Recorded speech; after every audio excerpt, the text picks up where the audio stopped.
¿Qué tal? ¿Cómo les va? Buena mañana para todos. Bienvenidos a este lunes 25 de mayo. Un lunes especial porque va a ser el último lunes de Todo Pasa. Estamos empezando la última semana del programa. Ya les habíamos hablado algo de esto hace un tiempito cuando salió una nota en El Observador. Y bueno, el viernes, después de Todo Pasa, la dirección de la radio nos confirmó que será esta la última semana, que vamos hasta fines de mayo. Bueno, luego salió en los medios y hubo la verdad, una repercusión impresionante que nos sorprendió en las redes sociales. Queremos agradecerle a la gente, pero sí, de hecho, nosotros habíamos dicho acá que había mucha incertidumbre, que no sabíamos qué iba a pasar, porque la depresión económica del país afectaba a la radio también. La radio no era ajena a esta crisis económica, y esos problemas económicos derivan entonces en que toda la programación hablada de lunes a viernes se levanta a partir del 1 de junio. Eso fue lo que nos explicaron el viernes en la reunión. Por temas económicos se levantan los programas, ¿no? Porque no hay más plata para financiar los programas, básicamente. Claro, problemas económicos que venían de antes de esta pandemia y que con esta pandemia terminaron de agravarse. Ahí está, sí. O sea, no cambia para mejorar, no cambia porque quiere, sino que lo hace por necesidad, y por eso se levantan los programas. Y haremos entonces Todo Pasa hasta el próximo viernes. Una semanita más que les pedimos que nos acompañen hasta el viernes. Bueno, será una semana especial, pero vamos a tener muchos contenidos también. Sí, obvio. Nos han acompañado ya mucho en redes sociales este fin de semana. Yo quiero agradecer, es impresionante, brutal, ¿no? Los mensajes que recibimos en estos días fueron... A mí me sorprendió, la verdad. Sí, se nota que hay mucha gente que nos escucha y que valora, y eso siempre es muy reconfortante. Gracias a todos esos oyentes y muchísimas gracias a los colegas y amigos que también dieron innumerables muestras de cariño y de reconocimiento. Todo pasa. Las noticias en bandeja. El presidente de la República, Luis Lacalle Pou, se encuentra en Rivera para observar personalmente la situación del departamento ante el aumento de casos de COVID-19 detectado en las últimas horas. Esta mañana se reunirá con las autoridades de la región y las departamentales. El Ejército hará más riguroso el control en las rutas de acceso a la capital y anunciarán medidas relacionadas a los test. Legisladores de la coalición de gobierno terminaron de negociar el proyecto de ley de urgente consideración y, según afirman, acordaron en el 100% de los artículos. El senador blanco Jorge Gandini dijo que hoy entregarán la propuesta con todas las modificaciones y sustitutivos al Frente Amplio para que los conozca con antelación y se pueda trabajar en la votación a partir del miércoles en la Cámara. El ministro de Desarrollo Social, Pablo Bartol, anunció la cancelación de la polémica encuesta que la cartera había contratado para evaluar su imagen. No somos ajenos a lo discutible de la oportunidad, y en virtud de la sensibilidad expresada por decenas de allegados de todas las orientaciones políticas, hemos decidido cancelar la adjudicación de dicho trabajo de investigación, explicó el jerarca. Otro recluso fue asesinado en el Comcar y es el 5º homicidio del último mes en ese penal de Santiago Vázquez, el más poblado del país. A Cristian Meneses, de 29 años, lo mataron en una pelea que se produjo ayer en el salón de visitas de la cárcel. Los responsables fueron identificados y quedaron a disposición de la Fiscalía. El presidente de los Estados Unidos, Donald Trump, resolvió prohibir la entrada de pasajeros procedentes de Brasil, el país sudamericano más golpeado por la pandemia de COVID-19, medida similar a la que adoptó con Europa y China. En otro orden, el mandatario norteamericano afirmó ayer que China podría haber parado el avance del coronavirus, evitando que saliera de sus fronteras si hubiese querido. Tras varias semanas negociando, los futbolistas y la dirigencia de Peñarol encontraron el consenso y llegaron a una posición intermedia en el aspecto económico. Los jugadores aurinegros firmarán un acuerdo con los directivos por la deuda que se acumulará en 2020. Se especificarán las remuneraciones y los montos que sean muy altos terminarán de pagarse entre enero y junio de 2021. De 7 a 10, todo pasa. Hoy hay columna de Mario Marcelo Bardanca en Todo Pasa. También hablaremos con Rafael Porsekansky, sociólogo y director de Opción Consultores. Y en un rato también entrevistamos al senador blanco Jorge Gandini para hablar de la LUC, de ese acuerdo que hubo, ¿no? Lo dijiste en el orden inverso, digamos. De exacto, sí. Y ahora empecemos por la situación del coronavirus en Uruguay, que hoy tiene al presidente de la República en el norte del país. El SINAE divulgó ayer su informe diario, el estado de situación de la pandemia de COVID-19, y según esos datos, durante la última jornada se procesaron 556 análisis con 554 resultados negativos y 2 positivos. Hasta el momento se registraron 769 casos positivos, 5 más que el sábado. De ese total, 618 personas ya se recuperaron y 22 fallecieron. Actualmente hay 129 personas cursando el virus y 5 de ellas están en cuidados intensivos. Recordemos que las últimas 2 muertes se dieron en Rivera. Del total de casos positivos confirmados, 104 corresponden a personal de la salud, 95 de ellos ya se recuperaron, 8 están cursando la enfermedad y una persona falleció. Y bueno, los departamentos con casos activos al día de hoy son 8: Artigas, Canelones, Colonia, Maldonado, Montevideo, Río Negro, Rivera y San José. En realidad dice nosotros respecto al viernes hay 2 fallecidos más. Sí, los de Rivera, Exacto. Los nuevos de Rivera. Y el SINAE detalló justamente que en Rivera no se registraron casos positivos ayer domingo, luego de que el sábado fallecieran 2 personas y se dispararan los casos en esa zona del país. Igualmente, asegura el Sistema Nacional de Emergencias, se está realizando el control epidemiológico y se evalúan medidas de contingencia a nivel internacional. En este sentido, se han llevado a cabo coordinaciones binacionales tanto con autoridades sanitarias como con autoridades gubernamentales. Eso es lo que informa el SINAE y bueno, después le contamos que Luis Lacalle Pou ya está desde ayer a las 7:30 de la noche en ese departamento. Llegó en avión a la capital departamental acompañado por el secretario de la Presidencia, Álvaro Delgado, y cuando arribó lo estaban esperando los periodistas y dijo lo siguiente. A raíz de este foco, de estos casos, decidimos acudir personalmente y con parte del gobierno para tener una reunión mañana con las autoridades nacionales en la región y con las autoridades departamentales. Nos han escuchado más de una vez decir que no se gobierna desde Montevideo y nos gusta escuchar de primera mano, ver la situación de primera mano para tomar decisiones y sobre todo en los momentos más complejos. Así que este no es un problema de Rivera, este es un problema del país, que en este momento Rivera tiene una complejidad distinta a otras zonas. ¿Se podrá cerrar las rutas de salida de Rivera o tener un mayor control más efectivo? Veníamos leyendo ahora un documento elaborado por las autoridades sanitarias. Yo le voy a pedir disculpas, pero hasta mañana, hasta no tener información de primera mano, me parece apresurado generar algunos caminos que todavía no los tenemos claros, no están decididos. Mañana van a tener, cuando terminemos la reunión, sobre las 10:30, cuáles son las medidas que el gobierno va a adoptar en los distintos ámbitos. La actividad del presidente comienza a las 8 de la mañana hoy en Rivera, dentro de 1 hora, y como decía él en esta rueda de prensa, a las 10:30 de la mañana habrá novedades. Ahí anunciarán las medidas, ¿no? Lacalle Pou se reúne con autoridades sanitarias esta mañana y bueno, allí van a tratar de abrochar ese documento que contempla las complejidades de las ciudades fronterizas con Brasil, ¿no? Recordemos que Brasil es el segundo país del mundo con más contagios y el país sudamericano más afectado. Hasta el domingo, hasta ayer, Rivera registraba 12 casos positivos, luego de un fin de semana de crecimiento exponencial. El SINAE, como les decíamos recién, explicó que no hubo nuevos el domingo, no hubo positivos nuevos el domingo, pero sí el sábado había sido un terrible día para los riverenses. Y de esos 12 se aclaró que hay 5 que pertenecen a un mismo grupo familiar, digamos, seguramente, sí, como un núcleo, digamos. Y con respecto a las medidas, Telemundo informó anoche que ACE y el INE se preparan para aplicar el pooling testing para analizar a miles de personas en la frontera. Se trata de una estrategia novedosa que permitiría ahorrar en capacidad de laboratorio y kits de PCR. Con el pooling testing se toman varias muestras, se las coloca todas juntas en un mismo kit y allí se hace el control para ver si es positivo o negativo para COVID-19. Si da negativo, todas esas personas zafaron, digamos. Todas las personas a las que se les extrajo la muestra están sanas. Y si es positivo, bueno, entonces se sabe que al menos uno de los integrantes, por lo menos uno de ese grupo, está enfermo. Yo para una nota en El País hace unas semanas me explicaron esto. Es como se hacía con el VIH hace un tiempo, ¿no? Se toma el ejemplo de que se hacía con el SIDA, con el VIH en las fichas médicas, por ejemplo, hace un tiempo. Ayer a muchos les surgía la duda de qué pasaba si daba positivo. Hay que volver a... ¿Qué se hace con esas muestras?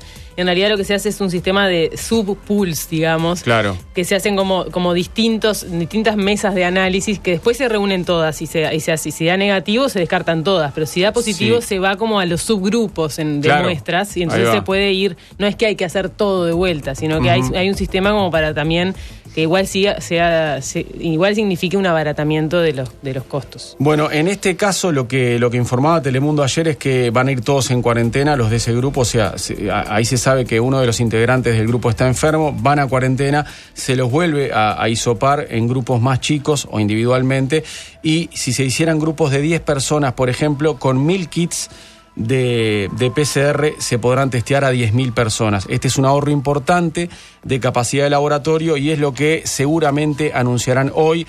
Y lo que le explicaban a Telemundo es que se tomó como ejemplo lo que se hizo hace algunos años con el VIH en Uruguay, ¿no? Con el SIDA, para no hacer controles individuales a cada persona. Claro, los que están desarrollando esto, por lo menos los que estaban investigando la posibilidad de hacer esto hace algunas semanas, son los del Instituto Pasteur, que están muy a la vanguardia de todo lo que se está haciendo en relación al COVID, y en ese momento ya decían que era posible que se usara como monitoreo, que esta técnica se usara, por ejemplo, para aplicar en las escuelas rurales. Vamos a hacer un pooling y ahí vemos qué salta, ¿no? O sea, es mucho más fácil de hacer que mucho testeo aleatorio individual, ¿no? Eso podría ser una medida para eso. Karina Rando, la responsable de coordinación de salud pública de Rivera, conversó con Subrayado sobre los temas que se pusieron sobre la mesa tras la reunión con autoridades sanitarias del lado brasileño y explicó algunas cosas que pueden suceder. Porque este fin de semana se reunieron, por ejemplo, la intendenta suplente de Rivera y la prefeita de Libramento, y también autoridades de la salud de ambos lados de la frontera. Y Karina Rando decía lo siguiente. Se pudo poner sobre la mesa los puntos que preocupaban más a las autoridades de ambas ciudades, y se ha llegado a un acuerdo importante de cooperación en algunas cosas muy específicas, como son el tema de los seguimientos epidemiológicos, el tema de los testeados. Se va a crear una comisión de estudio para que rápidamente se pueda definir la complementación de los servicios de testeo, ya sea con test rápido, que es lo que usan prioritariamente del lado brasilero, y con las técnicas de PCR del lado uruguayo. Y va a participar principalmente Cancillería para ver si eso es posible y si se habilita ese tipo de técnicas para que la ciudad funcione sanitariamente como una sola, con algunas otras medidas como el uso de tapabocas generalizado y la creación de alguna unidad de fiscalización para que todas las medidas se puedan fiscalizar de alguna manera un poco más fuertes. Cambiamos de tema, les contamos que finalmente el crucero Greg Mortimer pudo dejar las costas uruguayas el fin de semana. Partió rumbo al puerto de Las Palmas, en España, y con una bandera amarilla, anunciando que están todos saludables. Son 24 los tripulantes que viajan a bordo del buque. El canciller Ernesto Talvi, que prácticamente fue el dueño de Greg Mortimer en todo este tiempo, estuvo este sábado por la mañana en el puerto para despedir personalmente al capitán del buque, y una rueda de prensa en la que celebró la partida del barco y resaltó el cuidado que les dieron los uruguayos a los integrantes del crucero. Es un momento muy emotivo porque de alguna manera todos los uruguayos abrazamos, cobijamos, cuidamos a todas estas personas. Como ven, la bandera amarilla indica que es un buque que está completamente saludable. Bueno, más tarde el canciller dejó un mensaje muy similar en las redes sociales. Escribió lo siguiente: es un momento muy emotivo porque de alguna manera todos los uruguayos abrazamos, cobijamos y cuidamos a todas estas personas. Muchos uruguayos trabajaron para que pudiéramos darles la atención que se merecen, pero quiero destacar para mí los que son los héroes de esta historia, los médicos y laboratoristas que fueron en un buque de la Armada para atender cuando todo era un caos. Mi reconocimiento especial para todos ellos. Estas fueron las palabras de Talvi entonces en su cuenta de Twitter. El crucero llegó a tener 200 contagiados de coronavirus e incluso un miembro de la tripulación murió por esta enfermedad. Los cruceristas provenían de Australia, de Nueva Zelanda, de Canadá y Estados Unidos, y todos ellos fueron devueltos a sus países en una compleja y exitosa operación con corredor humanitario que lideró Talvi y su equipo. En el momento en que se declaró la pandemia a bordo del crucero, los puertos de Argentina y Chile les negaron el ingreso a sus respectivas aguas territoriales. Entonces el buque, con más de 200 personas, quedó a la deriva hasta que fue Uruguay el que los acogió, permitiendo entonces hospitalizar a los contagiados más graves, y finalmente también, después de muchas gestiones, propició el regreso a sus países. Algo similar hizo también después con los miembros de la tripulación que resultaron infectados. Y bueno, a pesar de que el buque y parte de la tripulación dejó las costas uruguayas, todavía quedan varios tripulantes alojados en 2 hoteles, como les hemos contado varias veces, que esperan retornar a sus países de origen. Este es el tema más complejo, explicó el canciller. Ese es el problema más serio que estamos teniendo, que muchos países tienen las fronteras cerradas y por ende no hay vuelos de conexión, y si los hubiera no los dejarían entrar. Les contamos ahora que ya está la carta de renuncia de Luis Parodi en Punta de Rieles, ¿no? El director de esa cárcel de Punta de Rieles presentó el viernes formalmente su carta. Lo hizo ante las autoridades del INR y del Ministerio del Interior, y hoy de tarde se reunirá con jerarcas para analizar su futuro. En su carta de renuncia, Parodi, que es considerado un referente en políticas carcelarias, fundamenta las razones de su alejamiento. Por la situación actual de coronavirus, dada mi edad, no estoy en condiciones de cumplir con los compromisos institucionales que abarcan a las personas privadas de libertad, a sus familias, a los compañeros de trabajo, policías y operadores penitenciarios, y a las autoridades que me sostuvieron durante todos estos años. Ante esto, sostiene que éticamente se siente obligado a presentar su renuncia. Durante estos años hicimos todos los esfuerzos para poder llevar adelante un proyecto que tuviera como eje el respeto absoluto de los derechos humanos, intentando que estos sujetos puedan ejercer su ciudadanía de forma responsable, expresa en la carta. Y agrega que esta propuesta se sostiene con los 52 emprendimientos productivos, los proyectos educativos y culturales, con la educación formal, con la participación de diversas facultades, iglesias y organizaciones de la sociedad civil. Esta propuesta siempre estuvo abierta a recibir todas las formas de ver el mundo, con la condición excluyente de que no humille ni someta. En este entendido, pasaron en estos años por Punta de Rieles muchas personas que fueron dejando su huella, expresa Parodi. Finalmente, dice que esta propuesta fue sostenida en una fuerte presencia de la autoridad, tanto en ideas como en horas de trabajo de la dirección, y por eso entiende que debe dar un paso al costado. Sus palabras se corresponden con lo que pasaba en la cárcel en la que trabaja desde el año 2012, ¿no? La que dirige desde 2014 y en la que viven unos 600 presos. De hecho, era habitual ver a Parodi sin uniforme, dado que no es policía, ¿no? Y él estaba ahí junto a los privados de libertad, conversando en un ambiente que busca imitar el afuera, ¿no? Imitar la libertad como método de reinserción. La noticia sobre la renuncia de Parodi generó en las últimas horas varias repercusiones. El comisionado parlamentario para las cárceles, Juan Miguel Petit, dijo a La Diaria que Parodi es un símbolo inspirador y un educador absolutamente extraordinario, un referente para todos los que imaginamos un sistema carcelario orientado a la rehabilitación y la educación. El intendente de Montevideo, Cristian Di Candia, reconoció en sus redes sociales el enorme trabajo y aporte de Luis Parodi en nuestro sistema carcelario. El año pasado recorrimos junto a él Punta de Rieles, donde personas privadas de libertad recuperaban contenedores de residuos para devolverlos a su lugar en la ciudad. Otros modelos de convivencia son posibles y más que necesarios, publicó el intendente. También se refirió a su renuncia uno de los presos más conocidos de Punta de Rieles, el rapero y comunicador Federico González, mejor conocido como Kung Fu Bon Villam. Quiero agradecer a Luis Parodi por su gestión en la cárcel de Punta de Rieles. Gracias a incansables papeleos y voluntades, Kung Fu pudo estar en distintos escenarios, diferentes medios, sin censura. Entre errores que son aprendizajes crecemos. Gracias por aportar en mi arte. Esto fue lo que publicó en sus redes el músico, junto a una foto en la que se ve a los dos abrazados. Por su parte, el ministro del Interior, Jorge Larrañaga, dijo que Parodi va a quedar en algún área de asesoramiento del Instituto Nacional de Rehabilitación en materia carcelaria. Vamos a seguir contando con su presencia, no en Punta de Rieles, pero sí trabajando en coordinación con la ejecución de toda la política del INR. Esto fue lo que comentó en conferencia de prensa el titular del Ministerio del Interior. Sin embargo, allegados a Parodi ya informaron a Todo Pasa que no está interesado él en trabajar en el asesoramiento del INR.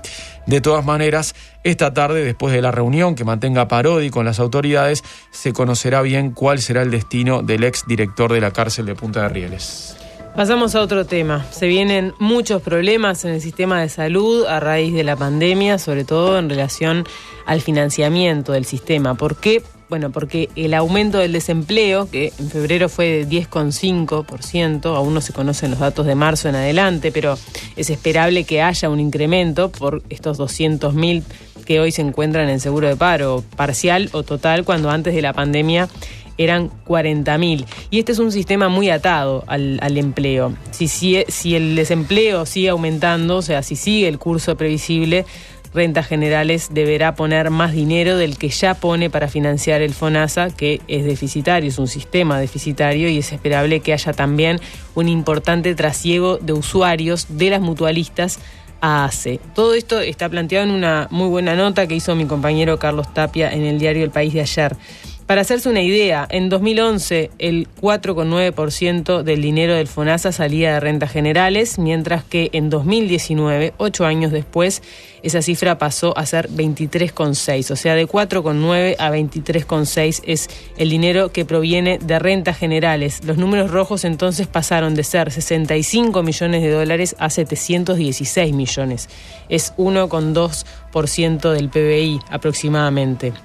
Daniel Olesker, el senador socialista que fue ministro de Salud y que estuvo detrás de la reforma de la salud en 2007, dijo que cuando se creó el sistema se hicieron varios simulacros proyectando lo que podía llegar a pasar ante un aumento del desempleo. No fue una variable ajena, por supuesto, pero decía Olesker en esta nota del País que la economía es cíclica y lo que se hizo fue analizar justamente esos ciclos, pero no se imaginó que pudiera haber una pandemia, ¿no? que moviera de alguna manera esos ciclos, ¿no? La evolución esperable, digamos, de la economía. Y bueno, hay toda una discusión sobre qué tan grave es que el sistema reciba aportes y tantos aportes de rentas generales y si eso implica o no la existencia de un déficit, porque en realidad la ley que crea el FONASA ya prevé que haya un financiamiento desde ahí. Lo cierto es que el déficit aumenta y que la presión, por tanto, fiscal es creciente también. La Junta Nacional de la Salud, la JUNASA, yendo más a la situación de las instituciones, ya recibió en las últimas semanas solicitudes de varias mutualistas que piden rescates económicos. Ya se empieza a ver esa situación. A su vez, en vistas de que va a haber una migración a ACE, o sea, desde las mutualistas a ACE, entonces desde la Asamblea de Mutualistas de Montevideo dicen que si el número de usuarios en sus instituciones cae, van a tener que adecuar las estructuras y que incluso hay que ver la viabilidad de las instituciones. A su vez, esta semana van a presentar una queja porque aseguran que no están recibiendo dinero por miles de usuarios que hoy están en seguro de paro, lo cual aparentemente sería un error del Banco de Previsión Social, del BPS, porque el sistema funciona así. Cuando un usuario pasa a seguro, mantiene su derecho al Sistema Nacional Integrado de Salud y es el BPS el que cubre la cápita, tanto para él como para las personas que tenga a su cargo. Sin embargo, las mutualistas dicen que en las últimas semanas han recibido miles de usuarios que deberían contar con la prestación por estar en el seguro, pero figuran como dados de baja en el sistema. Ojo, porque esto puede pasarle a alguno de ustedes que llega a la mutualista que está en seguro y dice no estás en el sistema, estás dado de baja. Y esto puede ser un error del BPS, no debería ocurrir. La Federación Uruguaya de la Salud, que representa a los privados, teme que una caída de los afiliados en las mutualistas implique una reducción, por supuesto, de los puestos de trabajo y esperan en ese sentido una negociación colectiva que esperan que sea modesta. Esto significa para ellos recuperar lo que se fue del bolsillo de los trabajadores por el aumento del dólar y por la suba de las tarifas, pero no más que eso. Y en el sector público, En ACE, se preparan para recibir una oleada de nuevos usuarios. Esto es lo que le decía el presidente de ACE, Leonardo Cipriani, a Tapia, lo que va a tener que implicar indefectiblemente un incremento de recursos humanos, sobre todo en el interior, donde faltan más especialistas, y un incremento también de los recursos presupuestales para ACE. Y desde la Federación de Funcionarios de Salud Pública se reclama ya que se dote a los hospitales de más presupuesto para afrontar este aluvión de gente y para afrontar lo que pueden esperar en relación a la pandemia.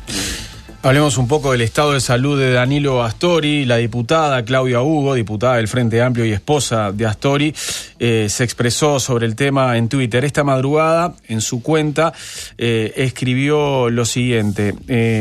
Recordemos que, ella dijo que el estado de salud de Astori es bueno, pero lo hizo en reacción a un tuit más tempranero que generaba mucha preocupación, ¿no? El tuit de Claudia Hugo fue publicado a raíz de ese otro tuit de otro dirigente del Frente Amplio, el edil de Canelones, Carlos Varela, que en la misma red había escrito unas horas antes el siguiente mensaje. En este momento siento un profundo dolor y angustia. Mi gran compañero, uno de los más importantes referentes y líderes, me han informado que está grave. Pido a todos los orientales honestos emitir ondas positivas y los que somos cristianos orar por Danilo. Luego, la esposa de Astori, Claudia Hugo, publicó un mensaje dirigido a compañeros y amigos. No sé qué es lo que está circulando en las redes a esta hora, pero quiero darles la tranquilidad a todos los que me están llamando, preocupados por la salud de Danilo, y para decirles que día a día continúa evolucionando favorablemente. Esto fue lo que tuiteó Claudia Hugo unos minutos antes de la 1 de la mañana. El edil que había pedido la oración por Astori le respondió lo siguiente: gracias, compañera Claudia, porque me habían llegado otras informaciones, pero nada mejor que información de primera mano, como es la de la compañera de vida de nuestro referente y queridísimo compañero Danilo. Vaya si nos puso nerviosos, pues Danilo es indispensable e insustituible en el Frente Amplio. Astori, recordemos, está internado desde hace 15 días en el CASMU por problemas respiratorios. Se le hizo el test de coronavirus, dio negativo, pero se constató que tiene neumonía. Todo pasa, cuarta temporada. Mariano López, Paula Barquet, Delmir Infante y Nicolás Delgado. Cuarta temporada. 7:30, seguimos desarrollando las noticias. La bancada de Cabildo Abierto presentó un proyecto de ley que busca regular la actividad de los sindicatos para otorgarles personería jurídica, y esto desató una polémica y un rechazo de parte de la central sindical. Esta iniciativa de Cabildo Abierto está firmada por los 8 diputados de este partido político que encabeza el senador Guido Manini Ríos, y la ley, el proyecto tiene 7 artículos. En el primero se establece que trabajadores y empleadores tienen el derecho de asociarse. Esto es tanto para los trabajadores como para los empleadores. Ahora vamos a ver. Tienen el derecho de asociarse y de aprobar un estatuto escrito que rija su funcionamiento, pero deben cumplir una serie de requisitos para obtener personería jurídica. Es un proyecto que es de la autoría del diputado Sebastián Cal, que seguramente lo tienen fresco este nombre porque fue el que planteó en la Cámara hace algunos días. El que no entendió el chiste. El que no entendió el chiste del libro de texto y hizo toda una intervención en el Parlamento en relación a eso. Sebastián Cal, diputado de Maldonado, es el autor del proyecto, pero lleva la firma de todo el sector. Y el proyecto fue presentado formalmente el pasado 14 de mayo y ya está en la Comisión de Legislación del Trabajo. El País consultó a Cal, dijo que por qué presentó este proyecto. Bueno, él dijo que fue para facilitar la adquisición de personería jurídica. Él decía: sin duda, uno de mis principales desvelos es colaborar para que el Uruguay mantenga la histórica imagen de país apegado a las normas y la transparencia. El año pasado, la OIT ya nos había observado por este tema, y según él, la iniciativa abarca tanto a las cámaras empresariales como a los sindicatos.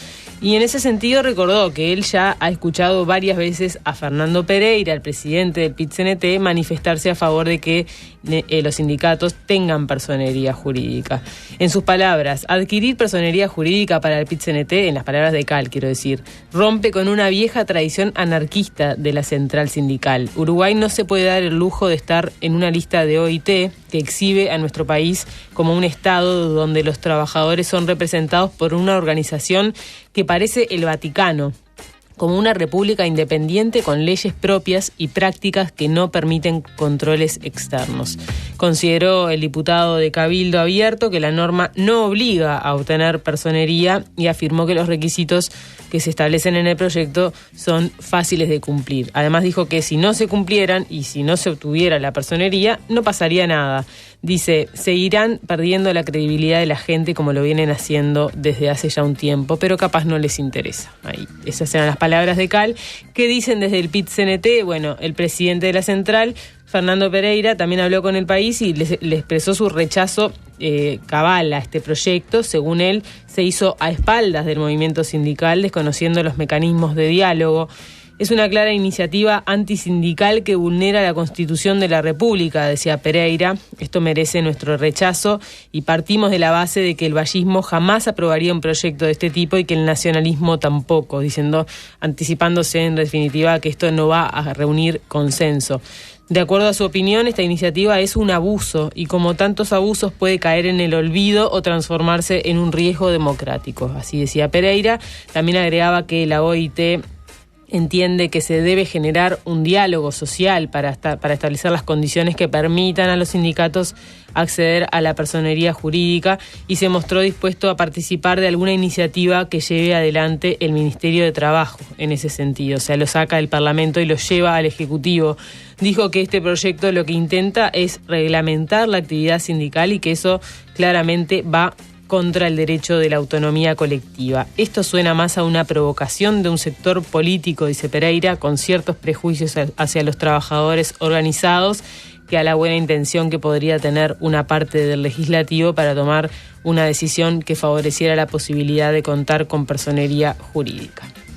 En otro orden, les queremos comentar que Pablo Bartol, el ministro de Desarrollo Social, anunció que se echa para atrás esa encuesta tan polémica de imagen que había encargado el Mides, ¿no? Anunció en Twitter que cancelaron la encuesta pedida por el Ministerio de Desarrollo Social, que había generado cuestionamientos por parte del Partido Colorado y del Frente Amplio por invertir alrededor de 475.000 pesos en dicha investigación. Según expresó el ministro Bartol, esta encuesta tenía como objetivo evaluar la imagen institucional y el impacto del ministerio, así como también el conocimiento y el alcance de los programas sociales.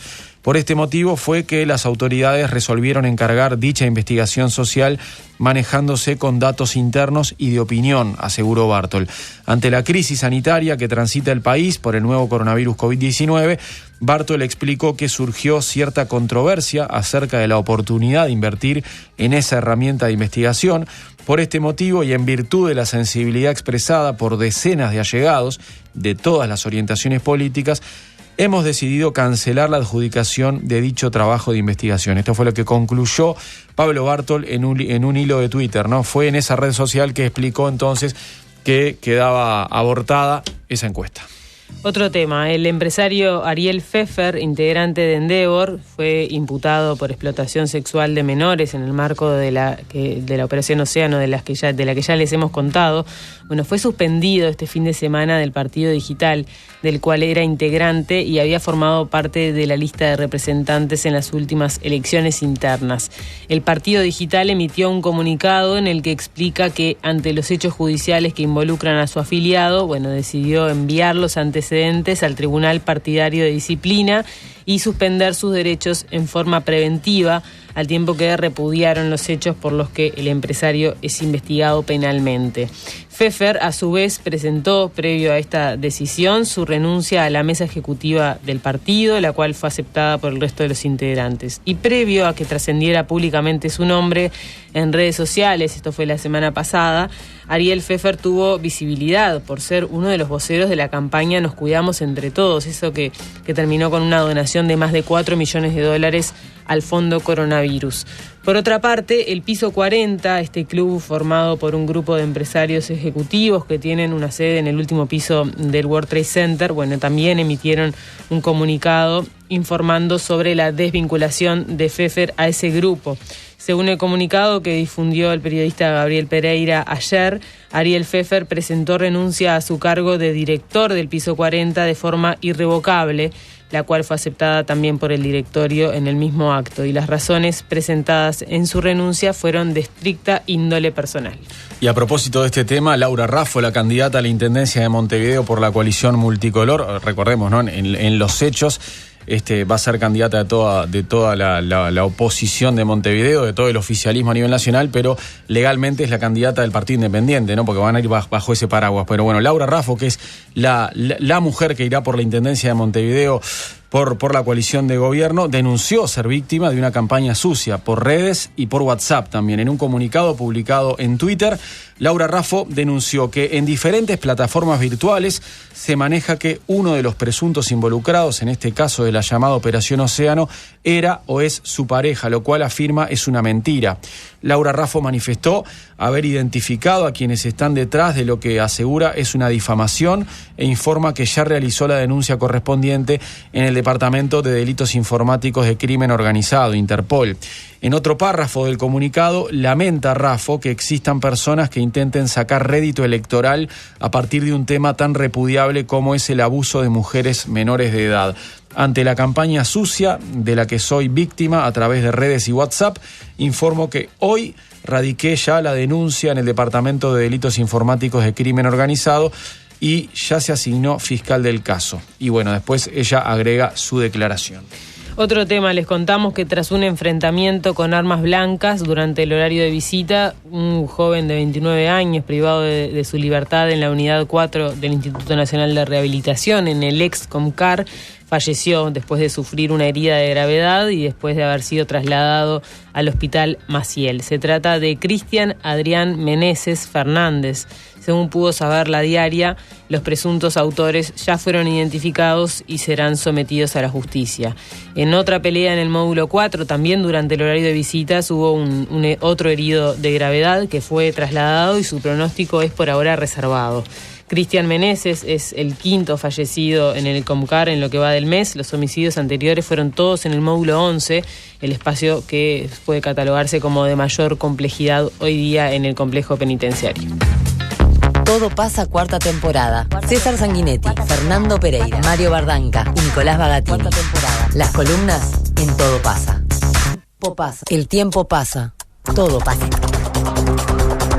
7:42 de la mañana tenemos advertencia de color amarillo por un fenómeno de vientos fuertes y persistentes. Y cuando uno ve esa advertencia, observa que hay alerta para la franja sur, digamos, ¿no? Todos los departamentos de la costa, desde el río Uruguay hasta el Océano Atlántico, pasando por supuesto por el río de la Plata, pero estamos hablando de Colonia, San José, Montevideo, Canelones, Maldonado y Rocha. Esto va hasta la Laguna Merín, digamos. Y hacia el norte, bueno, abarca todo el departamento de Canelones, parte de Florida, también buena parte del departamento de La Valleja y puede ser que muerde el sur de 33, digamos. Esa es la advertencia. Poniendo a prueba tu geografía. Sí, esa es la advertencia que hay de color amarillo por el fenómeno de vientos muy fuertes. Después, a ver, ¿qué pasó? Que serán para esta noche, ¿no? Principalmente yo tengo entendido que serán para esta noche, para hoy lunes, sobre todo hacia la noche, y bueno, hay que ver si sigue hasta mañana, ¿no? A ver qué dice la alerta amarilla de Inumet. Sí, se va a actualizar a las 2:30 de la tarde, pero se estima que continúe, como decía Paulo, hasta la noche. Quiero contarles cómo está la cosa ahora. En el sur, 13 grados con 6 décimas, la humedad del 79% y la temperatura máxima será de 16. De mañana algo nuboso y nuboso con periodos de cubierto, precipitaciones escasas y aisladas, y de tarde cubierto a nuboso con una baja probabilidad de lluvias escasas. Después, en el centro del país, en este momento tenemos 12 grados, 79% de humedad y la máxima será de 16 y un panorama similar al del sur, ¿no? Algo nuboso y nuboso con periodos de cubierto y precipitaciones escasas y aisladas de mañana y de tarde. Por último, en el norte ahora tenemos 7 grados con 6 décimas, 96% de humedad y la máxima será de 18. Ahí no va a llover, va a estar algo nuboso y nuboso con periodos de claro y de tarde algo nuboso y nuboso con neblinas. Todo pasa, todo pasa, con Mariano López y Paula Barquet.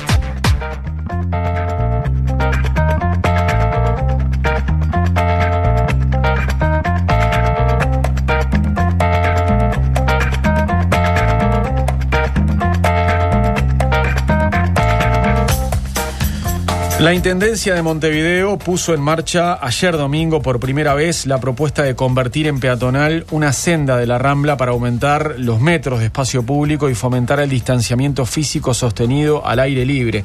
De esta manera, la calzada sur de la Rambla montevideana entre Luis Alberto Herrera y Ciudadela estuvo cortada para que los peatones, patinadores y ciclistas puedan circular por allí entre las 10 de la mañana y las 6 de la tarde. Pablo Intamusu, director de movilidad de la Intendencia de Montevideo, dijo que la evaluación primaria fue positiva. La evaluación primaria de este mediodía es positiva. Igual queremos también cumplir con la recomendación de los científicos que nos dijeron: hagamos de a una las propuestas, hagamos de a una las evaluaciones y vayamos avanzando en forma progresiva, pero sin apresuramientos.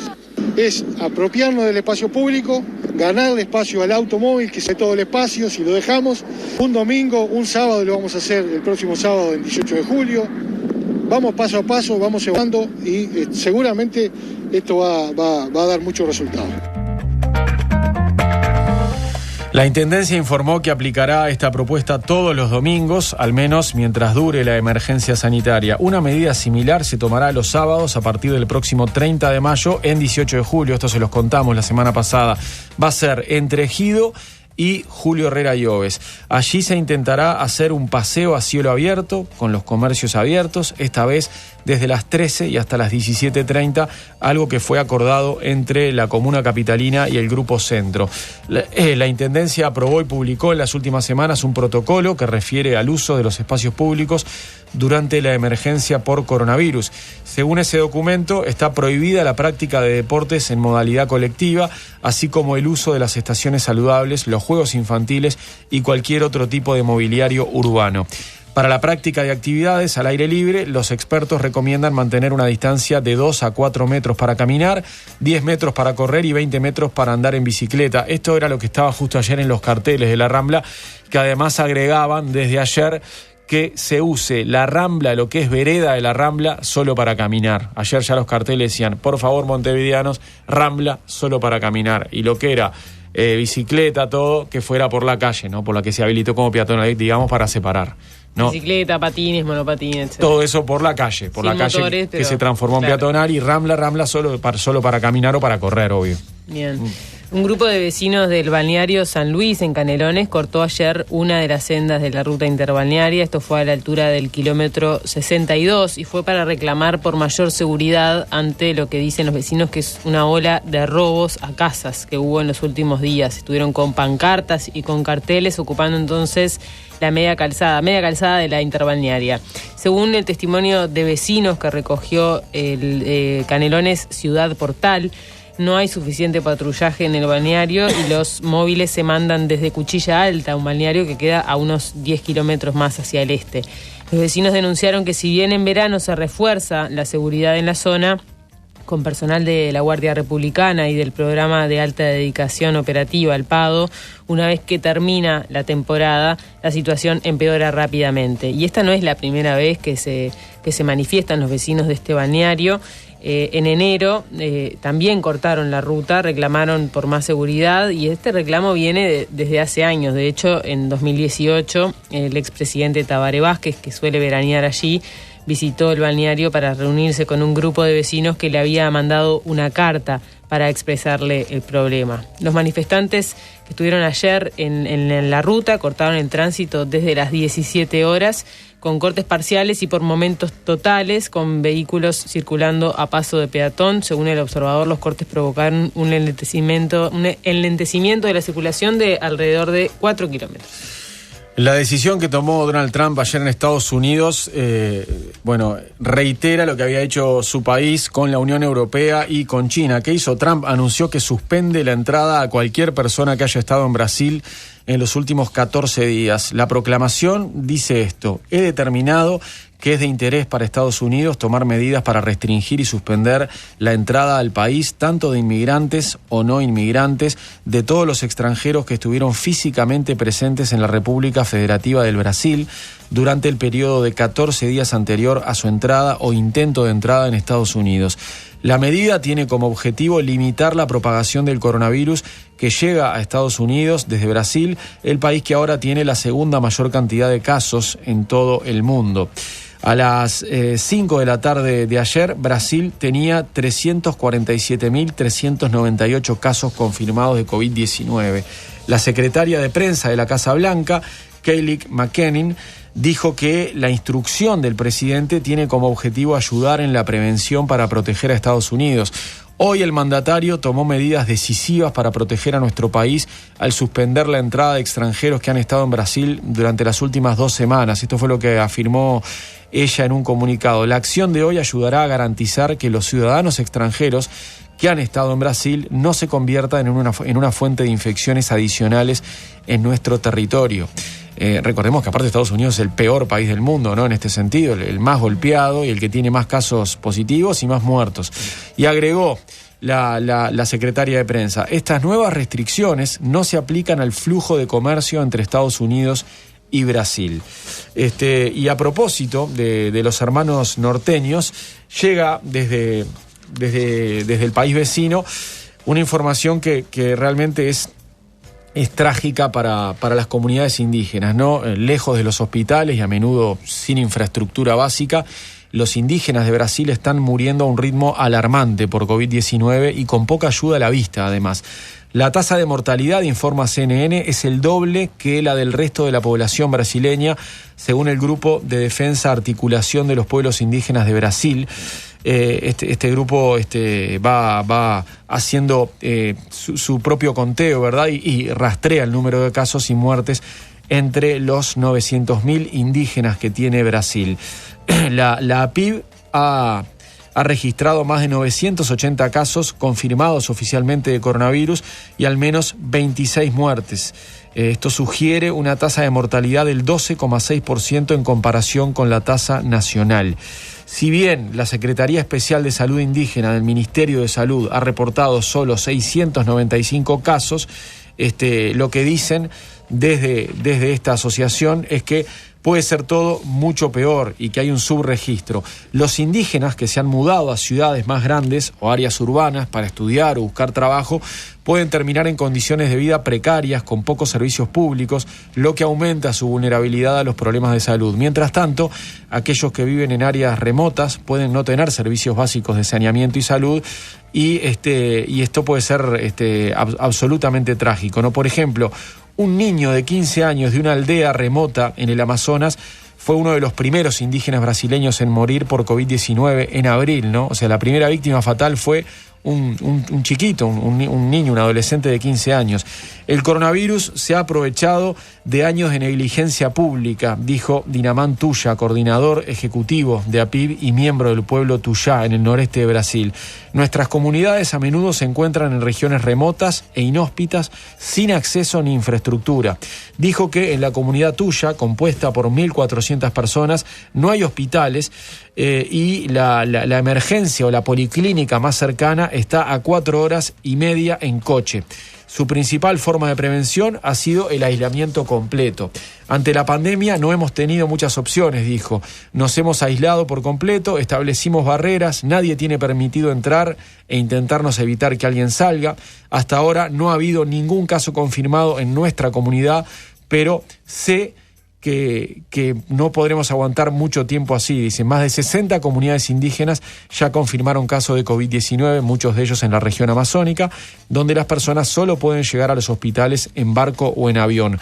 Según un estudio realizado por la organización sin fines de lucro InfoAmazonia, la distancia promedio entre las aldeas indígenas y la unidad de cuidados intensivos más cercana en Brasil es de 315 kilómetros. Y para el 10% de las aldeas esa distancia es entre 700 y 1.100 kilómetros. Las comunidades indígenas, incluso las que tienen clínicas de salud básicas, simplemente no están preparadas para el coronavirus, lo que significa que las personas infectadas deben ser retiradas y a menudo viajan largas distancias.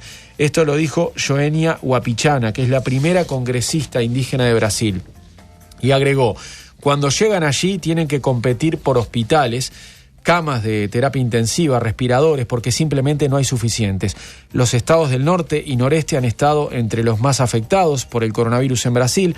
La mayoría de las muertes por COVID-19 en indígenas se produjo en la selva amazónica, uno de los estados, o sea, la mayoría de las muertes de los indígenas se produjo en la selva amazónica o si no en el estado de Amazonas, ¿no? Porque recordemos que Manaos, que es la capital de Amazonas, ha sido una de las ciudades más afectadas. Activistas de derechos indígenas advierten que la minería ilegal y también la tala de tierras indígenas que han aumentado desde que Bolsonaro está en el poder, son las que representan una amenaza mayor para las comunidades remotas, ¿no? Porque si bien hay emergencia sanitaria en Brasil, la actividad de la minería ilegal continúa y también continúa la tala de montes nativos. Tremendo. Vamos a ver cómo está el panorama en Europa. Allá España reabrirá las puertas al turismo extranjero, será a partir de julio. Así que ya se está viendo un poco que va bajando la tensión. Además, las playas del sur de Europa se llenaron este fin de semana.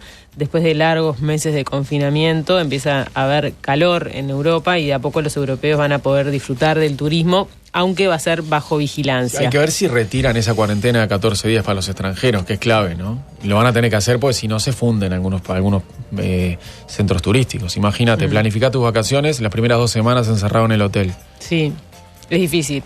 Igual eso rige ahora, ¿no? Hay que ver si en julio, cuando temporada piensan reabrir, alta, sí. Que es como el enero, julio, digamos. Exacto. Ahí me imagino que esa cuarentena no corre. Que es en España y es en otros países también, no solo en España. Pero bueno, el continente europeo en general llegó a 2 millones de contagiados de COVID-19, sigue siendo el más enlutado por esta pandemia histórica, tiene más de 173.000 muertes. Lo más duro ha pasado, la gran ola de la pandemia ha sido superada. Esto es lo que decía en rueda de prensa el jefe de gobierno español, el socialista Pedro Sánchez. La cifra media de fallecidos y de contagios, excepto algún rebrote que ha habido, ha bajado de forma evidente en las últimas 2 semanas en España. España fue el 4º país en números de muertos en el mundo, después de Estados Unidos, Reino Unido e Italia. Por eso las precauciones siguen siendo firmes, por eso es que hay vigilancia todavía, pero ya con algunas reaperturas. Después de Grecia y de Francia, el gobierno italiano es el que autorizó a sus ciudadanos a acudir a las playas, después de que lo hicieran estos otros 2 países, pero solamente para pasear o bañarse, no pueden tomar sol en la arena. Chipre también abrió sus playas con límites de distancia entre los bañistas, y en Madrid y en Barcelona, que son las regiones más golpeadas en España, se va a poder desde hoy lunes reabrir terrazas de bares, museos y hoteles. Esa desescalada que contaba Fede Ananía el otro día, que ahora toca entonces a la capital y a la ciudad de Barcelona.